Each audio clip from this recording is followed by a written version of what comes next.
Hi, my name is Kelsy Vivash, and this video is called Gender Minoritization in Contemporary Theatre Practice. I'm a PhD candidate at the University of Toronto's Centre for Drama, Theatre, and Performance Studies. My research focuses on the historical and contemporary use of bodily fluids in performance practice, and how their inclusion might relate to social and cultural understandings of subjectivity. My work is imagined through a feminist lens and often focuses on contemporary female performance artists. I'm fascinated with the ways in which gender, subjecthood, and bodies intersect with one another. As such, I'm excited to be here to speak about gender minoritization in contemporary theatre practice, that is to say, how cis women, trans people, and those with non-conforming genders are perceived to be and represented as lesser than. There is a lot to consider when speaking about gender minoritization in the field of theatre and performance. The first thing to acknowledge is that gender minoritization occurs in both form and content in the theatre. That is, while we can speak at length about the representation of, for example, women in contemporary playtexts, or the way in which contemporary theatres handle performances of historical texts that offer poor representations of women, there is also much to consider with regards to the roles that women, trans people, and people with non-binary genders fill within the writing, directing, and producing of theatre and performance. Unfortunately, there is very little statistical research that analyzes the inclusion of trans and gender non-conforming people within the field of theatre, and so my discussion in this regard will, instead, focus on interviews with trans people working within the field. With regards to the inclusion of women, I will be referring to the extremely comprehensive 2015 report on equity in Canadian theatre written by Michelle MacArthur, and a 2015 study by Nicholas Hansen and Alexa Elser that offers a statistical breakdown regarding plays performed in Canadian universities and colleges as analysed by the gender of their playwrights. A second thing to consider here is that contemporary gender minoritization in theatre is rooted in a history of this type of exclusion, discrimination, stereotyping, and marginalization, and that due to the pervasive nature of this history, performances on contemporary stages can, if not executed with careful consideration to the politics of gender, very easily reiterate offensive historical stereotypes and prejudices. This is, of course, also true with regards to race, ability, sexual orientation, age, etc. For a salient analysis of these prejudices, you should refer to other videos in this series.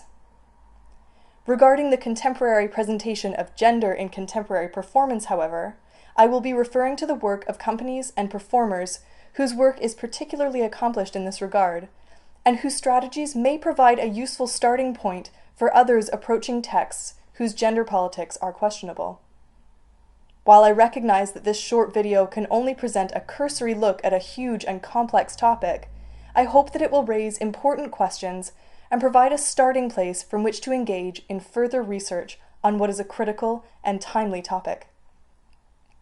So to begin with, let's discuss women, trans people, and gender non-conforming people, and the roles that they fill in contemporary theatre practice. At the 2015 Canadian Association of Theatre Research, CATR, conference at the University of Ottawa, I was lucky enough to attend a roundtable discussion titled Staging Equity, Actualization or Appropriation, which was organized by Lane Zisman Newman and Rebecca Burton of Equity in Theatre, EIT.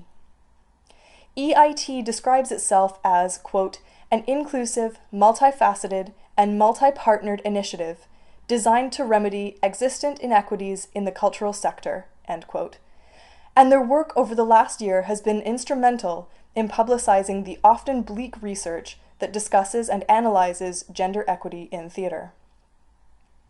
The roundtable that they hosted at CATR featured statistics from Michelle MacArthur's 2015 report on gender equity, and also contained the aforementioned paper by Nicholas Hansen and Alexa Elser, who turned their attention to artistic programming at Canadian colleges and universities. Together, These statistics were alarming. MacArthur's report asserts that while women make up more than half of all theater school students, after they graduate, their representation in creative leadership roles drops to fewer than 30%. She goes on to specify that the most inequitable field within the theater is that of playwriting. She cites a 2013-2014 study by Playwrights Guild of Canada, in which they report that of the 812 productions staged over the 2013-2014 season, 63% were written by men, while only 22% were authored by women and 15% penned by mixed-gender partnerships. For their part, Hansen and Elser take their statistical analysis from productions at Canadian post-secondary institutions, presenting a result that speaks to massive inequity with regards to the work produced therein. The information that they gathered was taken from 43 Canadian schools and analyzed 434 theatrical productions.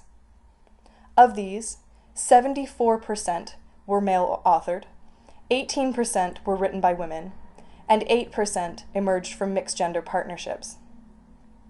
Indeed, there were 12 institutions that staged a total of 0 plays by women for the 3-year period of 2012 to 2015, meaning, as Hansen and Elser pointed out, that some students could have started and finished their programs without ever seeing a play by a woman performed by their institution. To return momentarily to Michelle MacArthur's report, one of the recommendations that MacArthur calls for is statistical analysis that breaks down her own findings into categories that will lend an intersectional eye to the research and provide analysis on the experiences of other marginalized groups, including LGBTQ. Unfortunately, this research has yet to be undertaken, and so a statistical analysis of the inclusion of trans people and people with non-binary genders is not available to me for this video. I have, however, spoken with trans and gender non-conforming professionals and theater students about their experiences and would like to share some of their thoughts. One trans man I spoke to named Ian intimated to me that his experiences with the theater company he currently works with had, on the whole, been quite positive, but that his perception of the broader theater industry with regards to its treatment of trans people was significantly less so. Working with Twitches and Itches, a Niagara-based company dedicated to the creation of new works, Ian has found himself well supported and his experiences well represented. His fears that his vocal range would change during his transition and alter his abilities as a singer were heard by the company's artistic director, who responded by suggesting that the company support a one-person show about a trans singer trying to maintain a sense of artistry while transitioning. The show will feature music that Ian records as a duet with himself, with one voice recorded prior to Ian beginning testosterone, and one voice recorded 6 months later. Despite the support from his company, however, Ian assessed the general tenor of gender-based marginalization in the industry to be quite rampant. For example, in terms of technical jobs that Ian was offered, he noted that he felt as though he was taken less seriously when he presented as a queer woman than when he began identifying as male. He described this as feeling more as though he were one of the guys on the team after coming out as trans, and noted that he was given more responsibility and was allowed more of a leadership role in which he was hired as the solitary go-to guy for tech work, whereas previously he had always been part of a team. Additionally, in terms of his acting work, Ian noted that he was told by an empathetic and supportive acting and voice coach that unfortunately, due to the current climate in the field, he would be more likely to receive roles in productions once he could pass as male than he has been able to acquire while presenting as a queer woman. Now that we know a little about the state of the field when it comes to employment, let's turn to look at representations of gender in performances on the contemporary stage. Specifically, I'd like to take a brief look at what problems can arise in performances with regards to gender representation, and then follow this up by discussing theater companies and performers who actively work to ensure that they don't reinscribe harmful biases through their performances and in their teachings, and indeed to actively work against them by promoting marginalized voices. Problems with regards to gender representation in performance can arise in a number of different ways.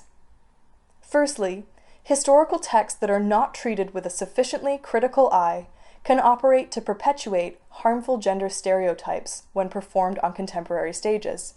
Take, for example, the regular contemporary portrayals of August Strindberg's Miss Julie, a strongly misogynist text in which women are demonized and their sexuality is pathologized. Additionally, training bodies to perform in historical roles can become an exclusionary practice without careful attention to the politics being presented. Even strategies used to combat this, such as colorblind casting and cross-gender casting, can be extremely problematic, as they ignore the diverse experiences of marginalized people in historical times. There are issues regarding the representation of trans and gender non-conforming people too, as they are not sufficiently represented in contemporary productions. The result of this is that trans and gender non-conforming stories and voices are not heard, and actors with non-binary genders have limited roles in which they can be cast, particularly when these roles are offered to cisgender actors, for example in films like Trans America and Boys Don't Cry, and television series Hit and Miss.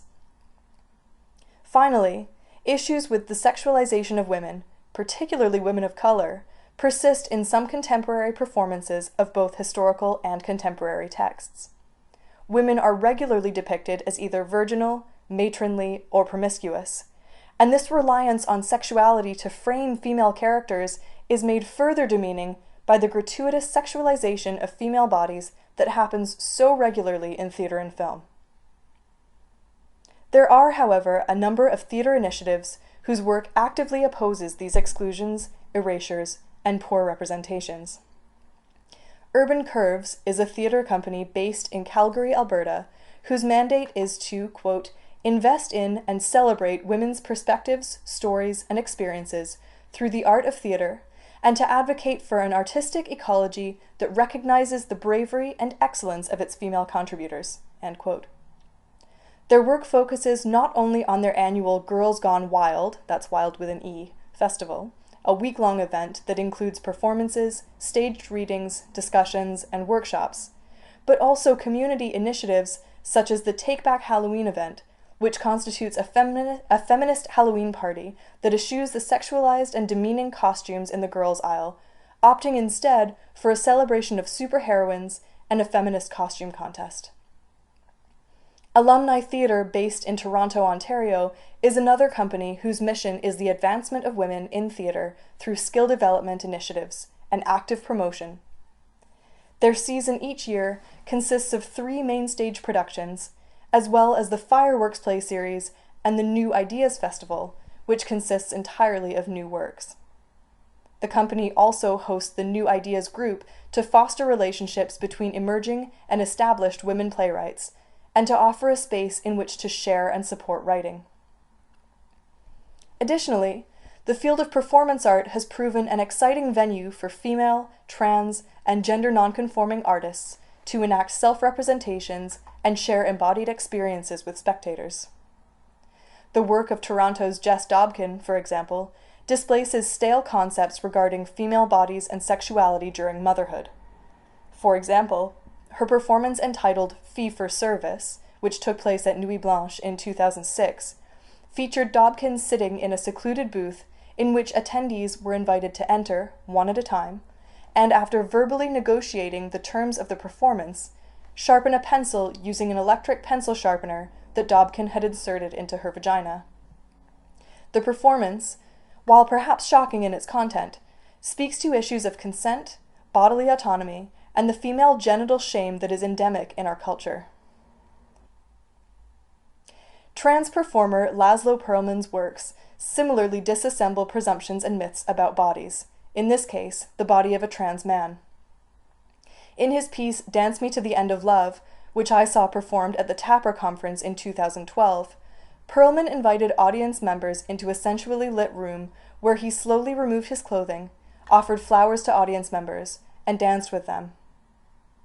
In encouraging the audience to look at his body, Perlman overtly foregrounds his status as a trans man, and by dancing both for and with the audience, and asking the audience to dance in partners with one another at his instruction, he undermines the power differential that may have otherwise emerged between performer and spectator, especially when the performer is a member of a marginalized group. Moreover, in making the gesture of offering a central part of his performance, in the giving of flowers, the offer of a shared dance, and even the invitation to look in the first place, Perlman further democratizes the performance space, inviting the audience into a contract with him in which he can perform with them rather than for them. While initiatives and performances such as these are a great place to start, it is important that as theater makers, performers, academics, and educators, we continue to ask ourselves what we can do to further advance voices that have been muted due to inequality. Particularly from within the walls of our institutions in which gender equity in our theater productions is actually worse than it is in the profession, it is imperative that we work towards uncovering our own biases, examining them, and working to overcome them. We can begin by asking ourselves questions such as, whose work are we advancing and whose is overlooked? Whose voices are missing from our canon and why? And what makes a piece of work, whether historical or contemporary, important?